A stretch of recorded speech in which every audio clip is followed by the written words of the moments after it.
Dear student, class 7th, chapter 2, animal nutrients. इसमें हमने अभी तक पढ़ा इसकी प्रोसेस कि खाना डाइजेस्ट कैसे होता है, किस स्टेप में मल्टी सेल्यूलर और यूनिसेल्यूलर खाने को लेते हैं और डाइजेस्ट करते हैं। अब हम पढ़ रहे थे डाइजेशन इन ह्यूमन में डाइजेशन कैसे होता है, उसमें मैं आपको स्ट्रक्चर ऑफ टूथ आगे पढ़ाऊंगी। स्ट्रक्चर ऑफ टूथ का जो स्ट्रक्चर है उसको हम एक डायग्राम की हेल्प से समझेंगे। जैसे कि ये आपका डायग्राम दिया हुआ है। इनेमल सबसे हार्डेस्ट थिंग होती है ये हमारी बॉडी में, इनेमल। नेक्स्ट आते हैं हम, सबसे पहले अगर हम बात करें तो एक क्राउन होता है। क्राउन का कौन कौन सा पार्ट होता है, जैसे कि फर्स्ट इधर से स्टार्ट करेंगे। Root, the part of a tooth embedded on the jaw, जो जॉ के अंदर, जबड़े के अंदर जो पार्ट होता है वो रूट कहलाता है। Crown, the top of the part, बाहरी भाग इसका क्या कहलाता है, क्राउन कहलाता है। नेक, बिटवीन पार्ट, नेक कहलाता है। इनेमल्स, ये hardest substance in our body, अभी मैंने बताया आपको। इनेमल होती है जो हमारे टूथ को क्या रखती है, स्ट्रॉन्ग रखती है। कंटेन्स, इसमें कैल्शियम होता है। डेंटाइन, डेंटाइन क्या कहलाता है, is like a bone structure, it is hard.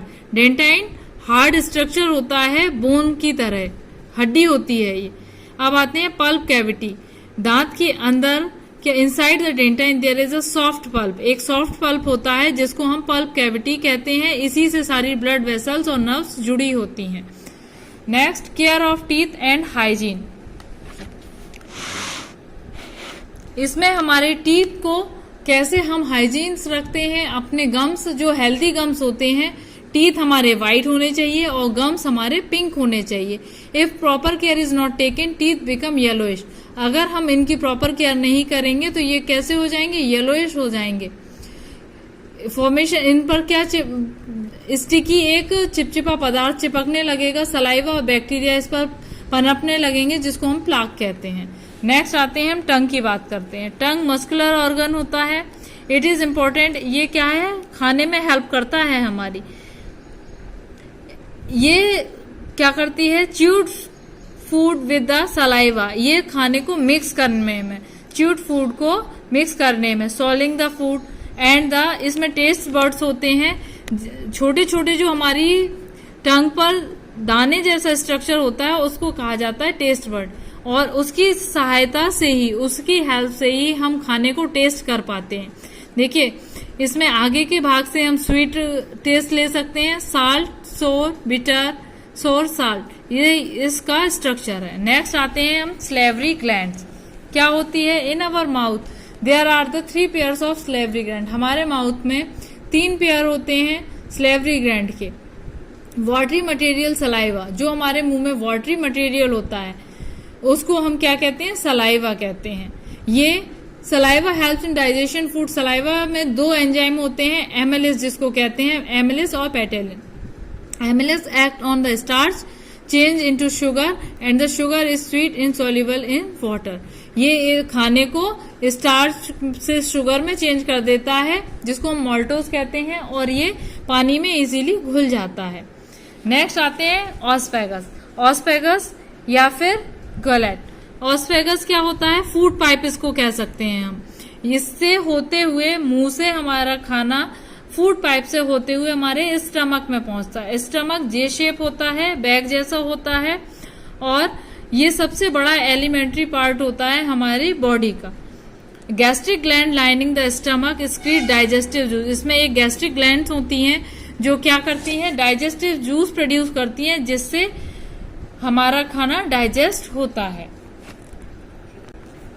Next, small intestine. Small intestine में ये 6 मीटर लंबी होती है, कॉइल शेप में होती है, नैरो ट्यूब होती है इसकी। And the nutrient digested food absorb the finger like projection inner wall the small intestine are called villi. ये इसमें खाना क्या होता है, डाइजेस्टेड फूड जब एब्जॉर्ब किया जाता है, एक इनर अंदरूनी वॉल के द्वारा ये स्मॉल इंटेस्टाइन में ये खाना एब्जॉर्ब होता है, जिसको हम विली कहते हैं। Villi increases surface area absorption. Villi contain blood vessels. Villi में ब्लड वेसल ज्वाइंट होती हैं जो क्या करती हैं, हमारे खाने को ब्लड स्ट्रीम तक पहुंचा देती हैं। नेक्स्ट है हमारा large intestine, is about 1.5 millimetre long. ये 1.5 मीटर लॉन्ग होती है और डाइजेस्टिव फंक्शन को आगे बढ़ाती है और ये पानी को एब्जॉर्ब करने में हेल्प करती है और अनडाइजेस्टेड फूड को आगे बढ़ाती है। रेक्टम, द अनडाइजेस्टेड फूड या waste material passes the rectum where it is stored semi solid feces। और ये आगे जाके रेक्टम में क्या होता है, undigested food semi solid faeces के रूप में इकट्ठा होता है, देन लीवर या पैंक्रियाज। इसमें बेली जूस प्रोड्यूस होता है जो हमारे खाने को डाइजेशन में हेल्प करता है, मोस्टली फैट हमारा डाइजेस्ट करता है। एक इसमें स्मॉल बैग होता है जिसको गाल ब्लैडर कहा जाता है। The pancreas gland located just below the stomach secretes insulin. Pancreas एक ऐसी ग्लैंड होती है जो इंसुलिन प्रोड्यूस करती है और ये हमारी बॉडी में शुगर लेवल को क्या करता है, इम्प्रूव करता है या रेगुलेट करता है। अगर हमें पैंक्रियाज की प्रॉब्लम हो जाती है तो हमारा क्या है, शुगर लेवल बढ़ जाता है जिससे व्यक्ति को डायबिटीज हो जाती है। नेक्स्ट आते हैं हम digestion in human. Digestion extracurricular है and it involve many organ, mouth, oesophagus, stomach, intestine, ये सब इसमें इन्वॉल्व होती हैं। Next the process digestion involve ingestion digestion, ये मैं आपको पहले भी पढ़ा चुकी हूँ। Number of organic compound called digestive juices और enzymes involve the process of digestion. Digestive juice या हम एंजाइम, ये सब डाइजेशन प्रोसेस में इन्वॉल्व होते हैं। नेक्स्ट हम आते हैं digestive system in ruminants. Different animals have different body structure, हर एनिमल का बॉडी स्ट्रक्चर अलग होता है। In this section we describe the process of nutrient unicellular और मल्टीसेलुलर। अब मैं आपको इसमें मल्टीसेलुलर और यूनिसेलुलर एनिमल्स के बारे में बताऊंगी। काऊ और बफेलो आपने देखा होगा, ग्रास और fodder given to them, these animal quickly fodder them the relax leisurely chewing cud. ये क्या करती हैं, खाने को चबाती हैं। And animals sheep deer also cud, ये सब चारा खाती हैं। इनको ही हम जो कर्ड खाने वाले एनिमल्स होते हैं इसको रूमिनेंट्स कहते हैं। जैसे कि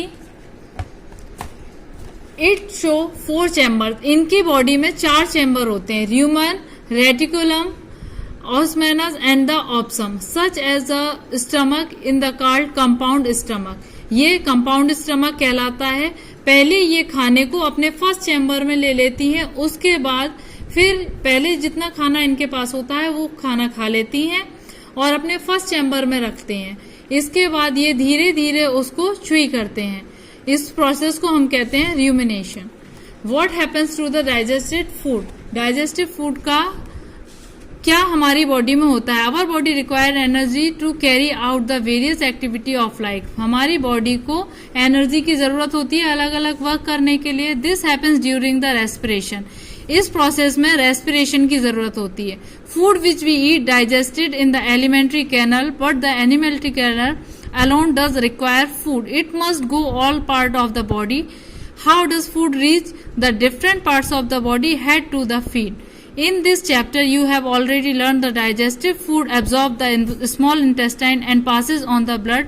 Through the blood absorb food carried to all parts of the body. इस चैप्टर में हमने क्या पढ़ा, इस चैप्टर में हमने पढ़ा कि भोजन हमारे मुंह से होता हुआ small intestine, large intestine, stomach में होता हुआ ये क्या होता है, एब्जॉर्ब होकर वेस्ट पार्ट हमारी बॉडी से बाहर निकाल दिया जाता है। अब इस चैप्टर की कीवर्ड्स और ये एमसीक्यूज आप लर्न करेंगे। Thank you.